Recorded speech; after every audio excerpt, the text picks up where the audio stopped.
Hi guys, good morning, good morning.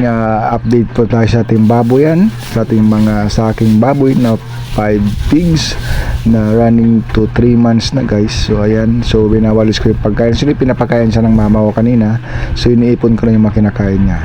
So yung guys, ang bandang kanan na yan, kaliwa na yan, bandang kaliwa na yan. Yan yung baboy na tinurukan ko dati ng Pen Street first day at saka yung vitamins. Kasi nga, wala siyang ganang kumain at hindi siya nakakalakad dahil nga sa pamamaga niya kanyang paa. Siguro kaya hindi siya kumakain yan dahil masakit yung paa niya guys, pero ngayon kumakain na siya.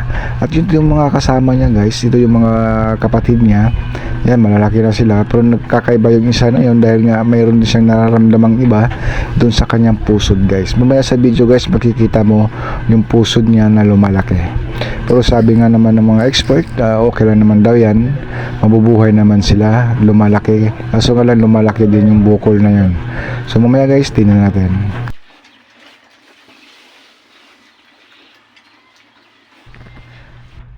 So yan guys, nakikita mo yung baboy na yan. Yan mas may pintuan. Ayan guys, nakikita mo yung pusod niya. Yung sinasabi ko kanina, lumalaki yan doon sa pagpuputol ng pusod. Kasi nung bata pa sila na hindi naputulan na maayos, so naapakan daw nila yan, kaya ang resulta nagiging ganyan. Ayan o. So gumagalo na talaga siya guys, nakakalakad na, kumakain na ng maayos. Yan, napapansin nyo, yan malaki na siya oh. Malaki yung puso niya talaga guys. Pagkain pong laman niyan guys, ayan lumalakad na siya.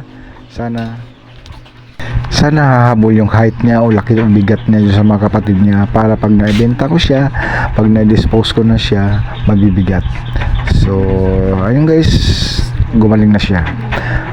Hanggang sa susunod na update ng aking babuyan guys, panoorin nyo ang aking video at i-like din at i-share ang aking mga video. Maraming salamat guys. Bye bye.